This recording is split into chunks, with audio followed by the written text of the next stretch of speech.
तो last class में हमने केमिकल प्रॉपर्टीज़ तक ऑलमोस्ट डन कर लिया है पी ब्लॉक में नाइट्रोजन फैमिली को। आज हम देखेंगे यहाँ पे कुछ कंपाउंड्स जो कि नाइट्रोजन फैमिली से हैं।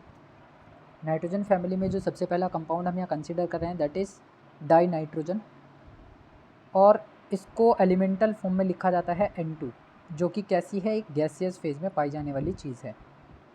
गैसियस फेज़ में पाई जाने के साथ साथ इसके पास पी पाई बॉन्डिंग करने की टेंडेंसी होती है।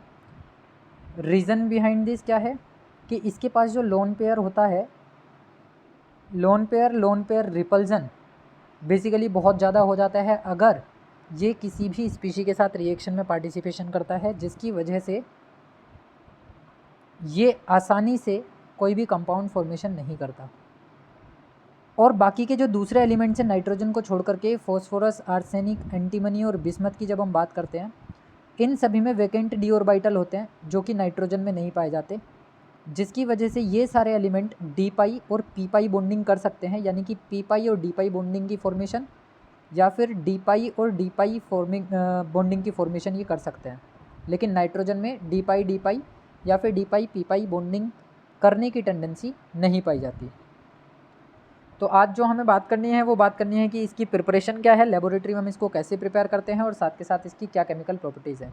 तो अगर हम इंडस्ट्रियल प्रिपरेशन की बात करते हैं तो डाई नाइट्रोजन को प्रोड्यूस इकोनॉमिकली, कॉमर्शियली हम कर सकते हैं बाय द लिक्विफिकेशन और फ्रैक्शनल डिस्टिलेशन। या तो लिक्विफिकेशन का आप फॉर्मूला लगाओगे, ये जो मेथड है लिक्विफिकेशन का कि आपको गैसियस फॉर्म में मिलेगी और इसको लिक्विफाइड कर लीजिए, otherwise fractional distillation of air कर लीजिए, वहाँ से भी हम नाइट्रोजन को सेपरेट कर सकते हैं, क्योंकि एटमॉस्फेरिक एयर में 78% तक क्या प्रेजेंट है, नाइट्रोजन प्रेजेंट है। और उसके बाद जो सेकंड मोस्ट अबंडेंट एलिमेंट है वो कौन है अर्थ पे, फॉस्फोरस। नाइट्रोजन सबसे ज़्यादा परसेंटेज में पाया जाता है इन द एटमॉस्फेरिक एयर, और अर्थ पर second most abundant element consider किया जाता है हमेशा फॉस्फोरस। अगर हम इसकी लेबोरेटरी प्रिपरेशन की बात करते हैं तो लेबोरेटरी के अंदर इसको बनाया जा सकता है बहुत ईजी तरीके से। करना क्या है, केवल अमोनियम क्लोराइड की एक्वस सॉल्यूशन ले लो, यानी जो नौसादर जिसे हम कहते हैं अमोनियम क्लोराइड, उसको पानी में डाल करके उसका एक एक्वस सॉल्यूशन बना लो। उसको सोडियम नाइट्राइट के एक्वस सॉल्यूशन से रिएक्शन करा दो। बेसिकली ये चिली साल्ट पीटर वगैरह में भी पाया जाता है सोडियम नाइट्राइट। दोनों के एक्वस सॉल्यूशन जब रिएक्शन करेंगे तो यहाँ पर सीधी भाषा में हमें क्या करना है, नाइट्रोजन को बाहर निकालना है। तो हम नाइट्रोजन गैस का इवोल्यूशन करा देंगे। एक नाइट्रोजन ये रहा, एक नाइट्रोजन ये रहा, दोनों नाइट्रोजन कंबाइन हुए नाइट्रोजन गैस की फॉर्म में इवोल्यूट हो जाएगी। यहाँ से जो H और Cl कंबाइन है, यहाँ पे Na है और O है, ये Na कंबाइन हो जाएगा Cl के साथ। एक्वस मीडियम में सोडियम आयन रिलीज़ होगा क्योंकि, और NH4Cl से Cl नेगेटिव आयन रिलीज़ होगा। ये दोनों आपस में कंबाइन हो जाएंगे, क्या बना देंगे, NaCl बना देंगे। और जो बाकी का बचा, जिसमें कि मेरे पास ऑक्सीजन है और बचे हुए हाइड्रोजन है, वो कंबाइन होकर के बना देंगे वाटर मॉलिक्यूल। तो इस तरीके से हम नाइट्रोजन की प्रिपरेशन कर सकते हैं इन लेबोरेटरी। बहुत एक यहाँ पे ध्यान रखने वाली बात क्या है, लेबोरेटरी प्रिपरेशन में जब हम नाइट्रोजन की प्रिपरेशन कर रहे होंगे, जब हम नाइट्रोजन बना रहे होंगे, तो एक बहुत कम अमाउंट नाइट्रस ऑक्साइड गैस का और HNO3 का साइड प्रोडक्ट की तरह बनता है इन सभी चीज़ों के साथ। बहुत छोटा सा एक अमाउंट जिसको हम कंसीडर नहीं करते हैं, यानी कि अगर ये टोटल ओवरऑल 90% या 98% बन रहे हैं तो HNO3 और NO का जो मिक्सचर होगा वो ऑलमोस्ट केवल 2% ही बनेगा। अब ये बेसिकली एक इम्प्योरिटी की तरह काम करते हैं इस रिएक्शन मिक्सचर के अंदर, क्योंकि नाइट्रोजन तो गैस है, लाइट वेट होने की वजह से यहाँ से आसानी से इवैल्यूएट हो सकती है, बाहर निकल सकती है। लेकिन जो बाकी की दोनों चीज़ें हैं वो लिक्विड और एक्वस फॉर्म में है, तो इनके साथ हमें ये एज अ इम्प्योरिटी मिलती है, नाइट्रस ऑक्साइड और HNO3। तो हमारे लिए इनको रिमूव करना ज़रूरी होता है, इम्प्योरिटीज़ को वहाँ से हटाना ज़रूरी होता है। तो हम करते क्या है कि इस पूरे रिएक्शन मिक्सचर को सल्फ्यूरिक एसिड और पोटेशियम डाइक्रोमेट के सॉल्यूशन में डाल देते हैं। तो जो सल्फ्यूरिक एसिड है H2SO4 और पोटेशियम डाइक्रोमेट है K2Cr2O7, वो इन इम्प्योरिटीज़ को बेसिकली ऑक्सीडाइज कर देता है और यहाँ से ये इम्प्योरिटीज़ सेटल डाउन हो जाती हैं। इसके बाद हमारे पास आ जाता है thermal decomposition of ammonium dichromate. दूसरा मेथड है हमारे पास कि आप अमोनियम डाइक्रोमेट ले लीजिए, जैसे अभी पोटेशियम डाइक्रोमेट मैंने लिखा K2Cr2O7, this is potassium dichromate. यहाँ से आपको केवल हीट करना है, डिकम्पोजिशन की रिएक्शन है। जैसे ही हीट करोगे यहाँ से नाइट्रोजन इवोल्यूट हो जाएगी in gaseous form. Cr2O7 convert हो जाएगा Cr2O3 में। बेसिकली अगर मैं क्रोमियम की बात कर रहा हूँ तो यहाँ पर क्रोमियम की ऑक्सीडेशन स्टेट अगर मुझे कैलकुलेट करनी हो तो 2 तो ये आ गया अमोनियम का, 2x आ गया क्रोमियम का, 14 आ गया ऑक्सीजन का, ऑलवेज इक्वल टू D0। तो ये 2x इज इक्वल्स टू हमारे पास बचेगा 12, यानी कि क्रोमियम की ऑक्सीडेशन स्टेट आ गई 6। Cr2O3 के अंदर अगर मैं देखता हूँ तो ये 2x minus 6 is equals to 0 होगा, तो x की ऑक्सीडेशन स्टेट यहाँ पर होगी +3। जब ऑक्सीडेशन स्टेट डिक्रीज़ हो रही है, ऑक्सीडेशन स्टेट नीचे जा रही है, इसका मतलब ये है कि ये रिड्यूस हुआ है, यानी इसने गेनिंग ऑफ इलेक्ट्रॉन करी है। कुल मिलाकर के जो डिकम्पोजिशन रिएक्शन होती है अमोनियम डाइक्रोमेट की, वो एक रीअरेंजमेंट की रिएक्शन होती है जिसके अंदर मॉलिक्यूल सेपरेट भी होंगे और रीअरेंज भी होंगे बाय रिड्यूसिंग, बाय रिडक्शन और बाय ऑक्सीडेशन। तो अगर मैं यहाँ पे देखता हूँ ये जो अमोनियम आयन है NH4 पॉजिटिव, इसके अंदर ये जो नाइट्रोजन है बेसिकली इसकी सेपरेट ऑक्सीडेशन स्टेट को निकाल पाना हमारे लिए थोड़ा मुश्किल होगा, लेकिन अगर हम निकालने की कोशिश करें तो वो ऑलमोस्ट कितनी दिखाई देगी, -4 के आसपास दिखाई देगी। और नाइट्रोजन जब गैसियस फॉर्म में आ जाएगा तो यहाँ पे नाइट्रोजन की ऑक्सीडेशन स्टेट हो जाएगी 0। तो दूसरा मेथड था thermal decomposition of ammonium dichromate, जिसकी हेल्प से हम ये बना सकते हैं। तीसरा जो मेन और इम्पोर्टेंट है, pure nitrogen can be obtained by thermal decomposition of barium nitride. Barium azide भी हम इसको बोलते हैं सीधा सीधा। अजाइड तभी यूज़ किया जाता है जब नाइट्रोजन 3 हो। अजाइड हम तब यूज़ करते हैं जब नाइट्रोजन के टोटल 3 एटम एक जगह कंसिस्टेड हो। तो बेरियम अजाइड को सीधा सीधा क्या कर देना है, गर्म कर देना है, हीट कर देना है।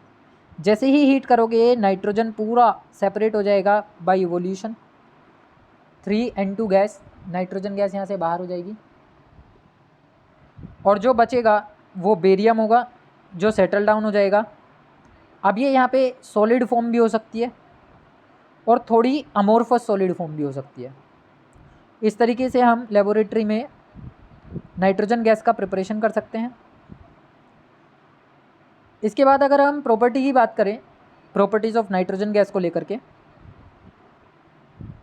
तो सबसे पहली प्रॉपर्टी ये कि एक डाइनाइट्रोजन गैस होती है। डाइनाइट्रोजन जो है वो गैस होती है और डायटोमिक स्टेट पर पाई जाती है, कलरलेस होगी, ऑर्डरलेस होगी, टेस्टलेस होगी, नॉन टॉक्सिक गैस होगी, जिसकी वजह से इसको एज अ कूलेंट भी यूज़ किया जाता है। अगर ये टॉक्सिक होती तो हम इसको as a coolant gas use नहीं करते। अब ये कूलेंट गैस यूज़ कहाँ होती है, हमारी केमिस्ट्री लैब के अंदर बहुत सारी केमिकल रिएक्शंस में जब हीट बहुत ज़्यादा निकलती है, एक्सोथर्मिक प्रोसेस ज़्यादा हो जाता है, तो उस केस में हम नाइट्रोजन गैस के सिलेंडर्स का यूज़ करते हैं। उस इक्विपमेंट में, उस एपरेटस में नाइट्रोजन गैस के सिलेंडर को लिंक करके नाइट्रोजन गैस को पास किया जाता है, जिसकी हेल्प से हमारी रिएक्शन ठंडी हो जाती है।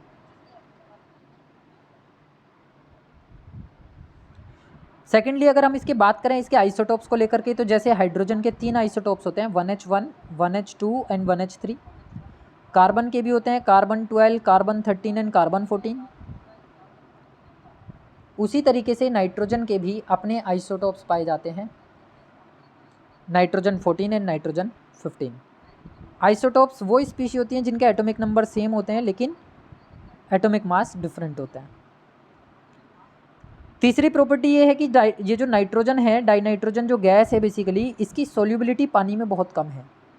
और रीज़न वही है, एक तो पी पाई बॉन्डिंग का, दूसरा गैसियस फॉर्म में पाया जाना, तीसरा इसका साइज़ बहुत छोटा होना। पूरे ग्रुप के अंदर N2 का जो साइज़ होता है वो लीस्ट होता है, सबसे स्मॉलेस्ट होता है। नेक्स्ट अगर हम बात करें कि अगर मैं इस नाइट्रोजन को रूम टेम्परेचर पर ब्रेक करने की कोशिश करता हूँ या फिर इसके बोन्स को तोड़ने की कोशिश करता हूँ, तो इसकी जो बॉन्ड डिसोसिएशन एंथैल्पी होती है वो बहुत ज़्यादा होती है। एट रूम टेम्परेचर ये एक इनर्ट गैस की तरह काम करेगी। कहीं कहीं पर कंडीशन इसकी इनर्ट गैस से ज़्यादा भी दिखाई देगी, लेकिन मोस्टली ये रूम टेम्परेचर पर एज ए इनर्ट गैस ही काम करती है, जिसकी वजह से इसके इन बॉन्ड्स को ब्रेक कर पाना, तोड़ पाना, यानी कि बॉन्ड डिसोसिएशन एनर्जी या एंथैल्पी की जिसकी हम बात कर रहे हैं, वो क्या हो जाती है, ज़्यादा हो जाती है। नेक्स्ट प्रॉपर्टी की अगर हम बात करें तो रूम टेम्परेचर पे ये कुल मिलाकर के बॉन्ड डिसोसिएशन एंथैल्पी को बहुत हाई दिखाती है। अगर हम टेम्परेचर को रेज कर दें, अगर हम टेम्परेचर बढ़ा दें, क्योंकि ये गैस है तो इसकी रिएक्टिविटी इंक्रीज हो जाएगी, रिएक्टिविटी इंक्रीजेस।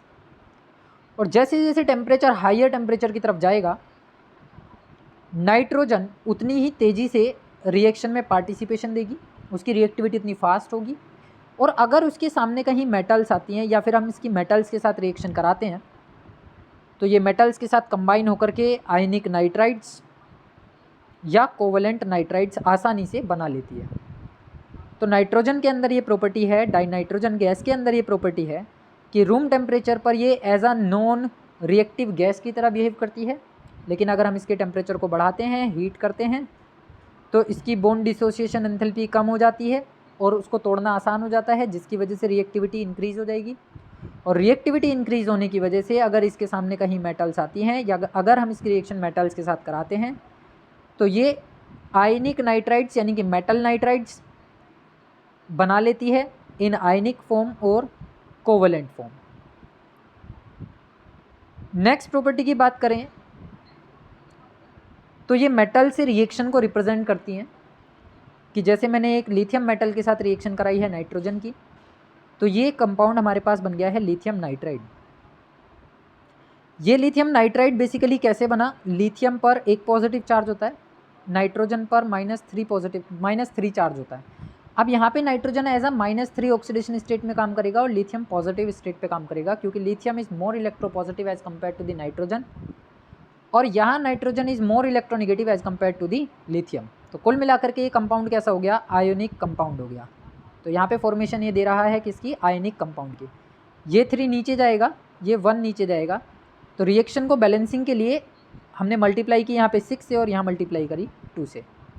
सिमिलर एग्जांपल है मैग्नीशियम के केस में, तो ये मैग्नीशियम का नाइट्राइड बनेगा Mg3N2, क्योंकि मैग्नीशियम पर +2 चार्ज होता है, नाइट्रोजन पर -3 है, ये 3 क्रॉस मल्टीप्लाई से नीचे, ये 2 क्रॉस मल्टीप्लाई से नीचे, और फॉर्मूला बन गया Mg3N2।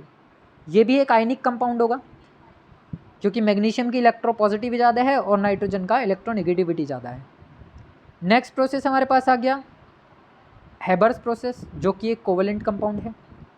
यहाँ नाइट्रोजन और हाइड्रोजन का 1:3 का रेशो आयरन मोलिब्डेनम की प्रेजेंस में पार्टिसिपेशन देता है रिएक्शन की रिएक्टिविटी को फास्ट करने के लिए, और बना देता है अमोनिया गैस 2NH3। हम ज़रूरी नहीं है कि यहाँ पे हम आयरन और मोलिब्डेनम भी रखें, क्योंकि इनका काम केवल और केवल रिएक्शन की रेट को बढ़ाने का है। आयरन रिएक्शन की रेट बढ़ाता है, मोलिब्डेनम रिएक्टिविटी ऑफ कैटलिस्ट बढ़ाता है।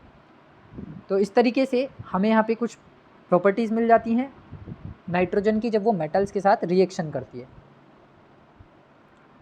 नेक्स्ट प्रॉपर्टी की बात करें अगर हम, तो जो नाइट्रोजन है, डाई नाइट्रोजन जिसे हम बोल रहे हैं, वो बेसिकली बहुत हाई टेम्परेचर पर ऑक्सीजन से रिएक्शन कर सकता है। रूम टेम्परेचर पर ये रिएक्शन नहीं होगी, क्योंकि रूम टेम्परेचर पर ये एक इनर्ट गैस की तरह बिहेव करती है। इसीलिए हमें टेम्परेचर को बढ़ाना पड़ेगा, टेम्परेचर रेज करना पड़ेगा। हाई टेम्परेचर पर more than about 2000 kelvin temperature ये रिएक्शन में पार्टिसिपेशन देते हैं और क्या बना देते हैं, nitrous oxide gas.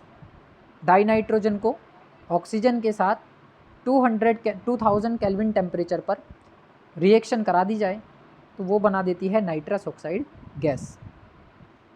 Room temperature पर ये रिएक्शन नहीं होगी, ये चीज़ का हमें ध्यान रखना है। बात करें अगर यूजेज ऑफ नाइट्रोजन गैस के, तो यूजेस में सबसे पहला जो मेन यूज़ है डाई नाइट्रोजन का वो हेबर्स प्रोसेस में है। हेबर्स प्रोसेस में मैन्युफैक्चरिंग ऑफ अमोनिया करने के लिए हम डाई नाइट्रोजन का यूज़ करते हैं। इंडस्ट्रीज़ में कैल्शियम साइनामाइड बनाने के लिए भी डाई नाइट्रोजन का यूज़ किया जाता है। बहुत सारे फर्टिलाइज़र्स बनाने के लिए भी नाइट्रोजन का यूज़ किया जाता है। साथ ही साथ कहीं पर अगर हमें इनर्ट एटमॉस्फेयर क्रिएट कराना हो, कहीं पर हमें एक ऐसा इन्वायरमेंट बनाना हो जहाँ पर एक गैस की नीड हो और गैस हो इनर्ट, वहाँ हम नाइट्रोजन गैस का यूज़ करते हैं। स्टील इंडस्ट्री में और आयरन इंडस्ट्री में एज अ डाइल्यूएंट इसको यूज़ किया जाता है। और डाइल्यूएंट का मतलब एज अ सॉल्वेंट की तरह तुम इसको यूज़ कर सकते हो। सॉल्वेंट क्या होते हैं? जो अपने अंदर किसी चीज़ को डिसॉल्व करा लें। डाइल्यूएंट भी बिल्कुल सेम वैसे ही होते हैं, लेकिन ये गैसियस फेज में होते हैं। जब रिएक्टिविटी फास्ट होती है किसी केमिकल रिएक्शन की, उस केस में रिएक्टिविटी को कंट्रोल करने के लिए हम डाइल्यूएंट्स मिलाते हैं। और वो डाइल्यूएंट नेचर में कैसे होने चाहिए? इनर्ट होने चाहिए। जब नाइट्रोजन लिक्विड स्टेट में होती है तो उसका हम यूज़ करते हैं रेफ्रिजरेंट्स में, जो हमारे घरों में फ्रीजर्स यूज़ किए जाते हैं, उन सभी के अंदर लिक्विड नाइट्रोजन का भी यूज़ किया जाता है कूलिंग करने के लिए। बायोलॉजिकल मटेरियल्स को इनर्ट एनवायरनमेंट में रखा जाता है ताकि वो डिकम्पोज ना हो। जितनी भी पैकेजिंग आती है मार्केट के अंदर, फूड मटेरियल आता है पैकेजिंग के अंदर, वो सारी की सारी चीज़ें इनर्ट एटमॉस्फेयर में रखी जाती हैं नाइट्रोजन के। तो बेसिकली ये चीज़ें हैं डाई नाइट्रोजन से रिलेटेड सारी प्रिपरेशन, उसकी प्रॉपर्टीज़ और उसके यूजेस। यहाँ से एग्ज़ाम में शॉर्ट क्वेश्चन पूछा जाता है, चाहे वो कंप्लीट द रिएक्शन के लिए आए या फिर इसकी फिजिकल या केमिकल प्रॉपर्टी में से आए।